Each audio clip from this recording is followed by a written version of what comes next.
The Wacky rig is probably one of the best bass fishing lures of all time. Whether you fish from a boat, a kayak, the bank, whatever, it will catch fish no matter what body of water you fish on. When fishing is tough, I almost always pull out a Wacky rig and it will catch fish. Today, we're gonna break down a few of the tricks that I've learned over the years of fishing a Wacky rig to help me catch more fish and essentially land more fish as well. Just like the one we caught in today's video. Unfortunately, we didn't have all the cameras running, but this guy right here fell victim to the Wacky rig. Couldn't believe that. Hopefully we'll catch another one just like that today. But let's run through everything you need to know about how to fish a Wacky rig better and change your Wacky rig fishing forever. So let's get right into it. So the Wacky rig, easiest technique ever, right? You just hook a worm in the middle and throw it out there and let it sink and you'll catch a bunch of fish. While it is that easy, there's a few things that I like to do to my setup here to help me catch a little bit more. The first thing is actually going to be in my rod, reel, and line setup here, but it's actually the line more than anything else. My rod, this is a custom rod. I did not build it for Wacky rig fishing. I actually built it for finesse swimbait fishing. I just use it for Wacky rig fishing. Anything 7-foot, medium action, a 6'9" would work as well if you like to skip docks. Medium action rod, fast tip, that's all you need. Nothing groundbreaking there. The reel, nothing groundbreaking there. It's a Shimano Sedona 2500.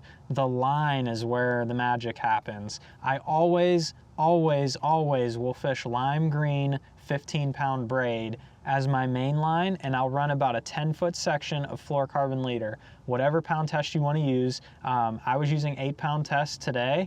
Probably really dumb in Florida, but it caught a 7-pounder, so we're good.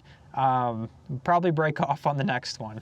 But the key is with the line right here. I actually would not have caught that fish if it wasn't for the line. What I did was skip that bait under this dock, and while it was sitting there, I was watching the line go out very slowly, and I could tell that my bait was just slowly sinking down to the bottom, as a Wacky rig does. I knew that dock was in like 5 foot of water, so it had a way to sink.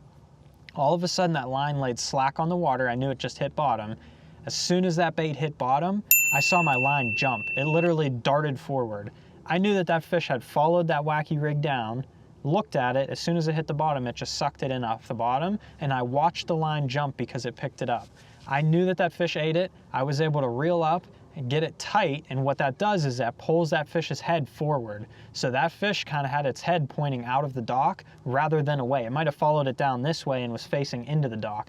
It was facing me. I was able to set the hook and pull that fish out really quickly, and I was able to land a 7-pounder on 8-pound test under a dock.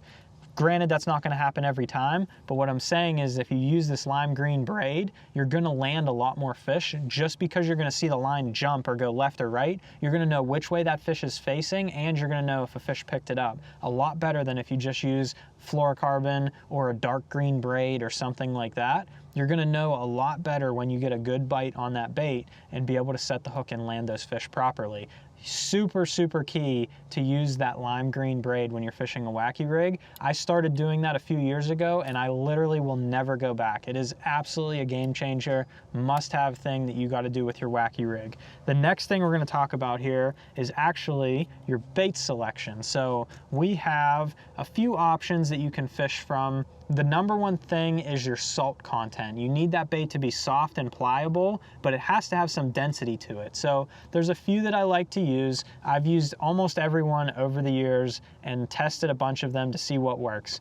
The 6 Sense Clout is a good one. It has a lot of salt content on it and will work. The one we're using today is the Bass Pro Shop Sticko. It's a cheap option, but it really works. Usually a lot of the knockoff Senko type baits never work. This is one that I found does work, as proven by catching a 7-pounder. They will work. Another one is the Gary Yamamoto Senko. If you want to spend some cash on them and get some good Senkos, they do work. Usually I save those ones for some tournament scenarios. They probably will get you a few more bites throughout the day, but if I'm just fishing a fun lake like this or filming a video for YouTube, I don't need to be spending $10 a pack on Senkos that are $1 a piece. That most likely will just fly off when I cast them, even with an O-ring. Like I said, tournament scenarios, money's on the line. I'm going to be throwing a Yamamoto Senko sometimes, but not a necessity. It probably won't catch you that many more fish throughout the course of the day. The other option is the Guggen Baits Lunker Log.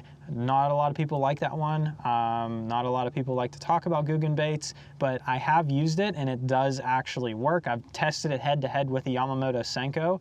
Even in a video on this channel, it literally fished the same as a Senko. I mean, I caught just as many fish. So the Guggen bait Slunker log will work as well. Those are my 4 options. If you're picking from a Senko option, use one of those 4 on a Wacky rig. If you put a Yum Dinger on here, you are not going to catch as many fish as a guy using a Yamamoto Senko or a Bass Pro Sticko. If you put a Big Bite Bait stick worm on there, it's not going to work. It's just, they don't have the salt content. They're almost going to float or suspend. They're not going to sink properly. They're not going to have that shimmy and fall rate on the way down that you need to get those bites. So it's very important that you use the right bait. Probably one of the most important things of fishing a Wacky rig. Now the last thing we're going to talk about before we actually show you how to fish this thing on the water to get more bites is your hook selection. Now, the only hook that I use anymore, they make the Wacky hooks, the little octopus shaped hooks. Don't use those. If you use those, great. If they work for you, go ahead and use them. But I'm telling you, if you switch to this hook right here, those octopus hooks, I use them for years and I lose fish over and over and over again, and I could never figure out why. And it's because it doesn't have enough shank to get behind the fish's mouth. So what's happening is you're actually hooking their jawbone rather than behind their jawbone, and it's just not keeping the fish on properly. So I started using the VMC Nico hooks. Even though they're meant for Nico rigging, they make fantastic wacky rig hooks. This one is the weedless version. We're fishing in Florida, gotta go weedless. You can use the exposed versions if you wanted to, but honestly, the weedless ones compress so easily. Very rarely do I ever lose fish. I get good hook sets with this, and the added benefit of once that hook goes through, for that fish to throw the hook, it's actually gonna have to push that back out and fold the wire or the fluorocarbon weed guards back the other way to throw the hook. It's almost like having a keeper on once you hook that fish. So I actually use the weedless one 9 times out of 10, even if I'm fishing open water, just because it'll keep those fish hooked and on the bait the rest of the way back to the boat or the bank. So we got our bait rigged up here. Let's head out on the water. We'll show you how to fish this thing with that braided line, keeping an eye on it, especially on a day like today. It's very calm. Perfect conditions for a Wacky rig. Post front, we had a huge cold front come through in Florida. I'm wearing sweatpants and I'm not burning up. Terrible fishing conditions for Florida bass, but the Wacky rig will still catch them, and we're gonna show you how to do that with this line set up right here on a calm day. So let's head out there and get it done. All right, so we talked about a little bit of equipment needed to make your Wacky rig fishing easier. Now we're actually gonna fish this thing on the water. We're gonna show you the secret trick on how I catch a lot of fish on a Wacky rig. So we're gonna start, we have a lot of docks here, but we also have some shallow cover around we might cast at as well. But I think these fish are definitely hanging around the docks today. So that's what we're gonna target first. All I'm gonna do, the key is with this lime green braid. So I'm gonna make my cast like I would any other Wacky rig. I'll skip it under the dock there. I gave it a little slack. Today's glass calm, the fish are barely biting. They don't wanna cooperate whatsoever. And we're right after a cold front, so it's perfect day for this technique. What I'm doing is I'm throwing it out there and I'm watching my line lay on the water here. And I can tell that nothing is picking this up because it had made it to the bottom and nothing happened with the line. It just slowly sank down and then hit the bottom and stopped. What I'll do, I keep casting it around, so I'll throw a Wacky rig way under there. As soon as it hits the water, I lay it down so I can watch, and I can see my line going out. It goes really slowly, but it goes out real slowly because that Wacky rig is slowly sinking down to the bottom. And I'm gonna watch it to do anything different than just slowly sink. If it's sinking down, it could be a jump because a fish picked it up. It can be, it takes off quicker. You'll get a baseline for how fast your Wacky rig will sink. Depending on what bait you choose, they'll have different sink rates, but you'll get a baseline of how fast it'll sink with your line, and you'll just wanna remember that. So if it starts sinking quicker, or if you're in 10 foot of water and you throw it out there and it only sinks for like a second, a fish might have picked it up that's suspended on the way down. So there's a bunch of different things it could do. It could start turning a different direction, but all I'm doing is laying my line on the water and watching it very intently to see if anything happens. So right there, I know that nothing really happened. I can go ahead, I'll shake it a little bit. Sometimes you might miss it if you're not paying attention 100%. So I'll shake it a little bit, see if one picked it up, and then I know nothing grabbed it, so I'll go ahead and make another cast. watch my line again. This doesn't really work in super windy conditions just because it's really hard to watch your line then. When it's very calm and glass like this is when you're gonna fish a wacky rig anyway. This is the type of conditions.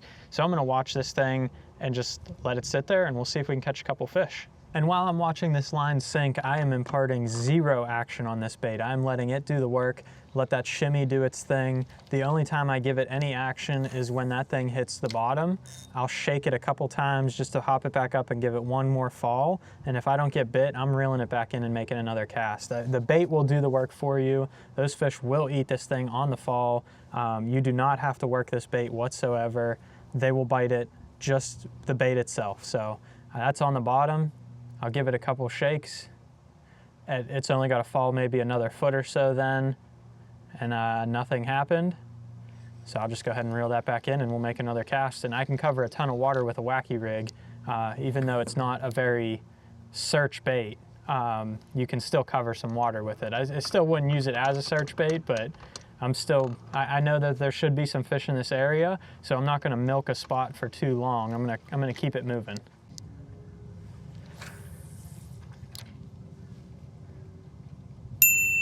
There, my line is taking off super fast. I know I have a fish on. We'll set the hook on her. We're gonna go ahead and crank her on out of there.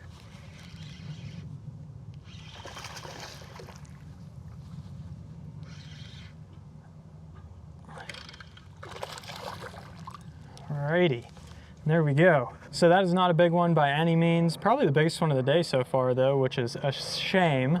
But this is what I mean by the hook right here. So I watched my line, I was able to see my line taking off as soon as I hit the water. I knew I had a fish on there, I could set the hook and just bring that fish in, get a good hook set in it. Then I have my hook here, and you can see that that hook went through this fish's jawbone underneath, and then you have the double weed guard to actually keep that fish on there. Fish broke my line before it ever even came off. I'm glad I got it in the boat because we've lost quite a few today because my drag was too loose earlier and I set the hook on some fish and missed them, but we fixed it with that one. You can tell that fish is really on there. We're gonna go ahead and let him go, but if you enjoyed today's video, leave a like down below. Make sure you hit that subscribe button so you don't miss any more of my fishing videos coming up. And if you wanna see another wacky rig video talking about some other mistakes, go ahead and check this one out right here, and we'll see you on the next one. Bye, buddy.